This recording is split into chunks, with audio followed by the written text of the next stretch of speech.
سڵاو ئەو کاتۆ باش ئەوە ئاخرین زانیاریەکانە دوایین زانیاریەکانە سەبارەت بۆی کە ئەو شەریکەی ئۆتۆمبیلسازی مارسیدس بنز لە شاری ئوسیکا و پونکی ئەو تەعتیلاتەکەی وا بڵێن پشوویەکەی چۆن دەست پێ دەکا ئەو پشووی کە دڵخواز نییە و لەبەرەوەی کە کێشەی مادیان هەیە لە کارخانەکەیدا شتەکە تا ئێستا ئەوە ڕوون بۆتەوە بەڵام دیسانیش بۆی هەیە هەندێک گۆڕانکاری بەسەردابێ بەڵام تا ئێستا و جوێ ڕوون بۆتەوە کە بۆ ماوەی 9 هەفتان ئەو کارخانەیە تەحتیل دەبێ بۆ ماوەی 9 هەفتان بەڵام ئەو 9 هەفتەیە شامیلی هەموو کەس ناکاینی و بەرهەمان ناکەوێ بەڵکو هەر کەسەی بۆی هەیە هەر کرێکاری بۆ هەیە 1 هەتا 3 هەفتەی بۆ بەرکەوێ بۆیە هەندێک لە کرێکارەکان هەفتەیەکیان و بەرکەوێ هەندێک لە کرێکارەکان 3 هەفتە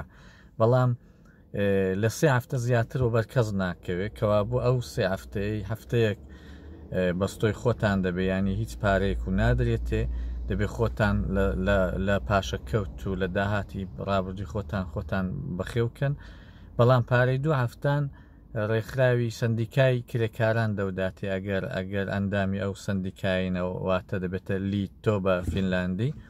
2 هەفتان و لیتۆ دەداتێ ئەویش 80% 20% دەڕوا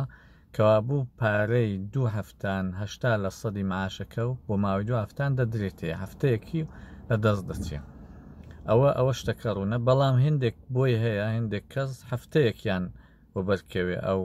تەحتیلاتە ئەگەر هەفتەیەک بیدی دوای هەفتەیەکی دەچێەوە کارە نۆرماڵەکەی خۆت و کارە دەکەی و هیچ کێشەت بۆ دروست نابێ و هەفتەیەش بێ پارە دەبی شتەکە ئەو جوورێ بەڵام زۆرەکەی 3 هەفتەیە کە لە هەفتەی 42 ساڵ ڕێڕا پێتانی ئالام دەکەن ینی مەبەستمەوە لە سەرەتای مانگی 11 بە 3 بەشیان دابەش کردو بە 3 گروپێک لە سەرەتای مانگی 11 تەحتیل دەبن گروپێک لە نێوەڕاستی مانگی 11 گروپێکیش لە مانگی 12دا دا بۆی هەیە ئێوە یەکێک لەو گروپانە بن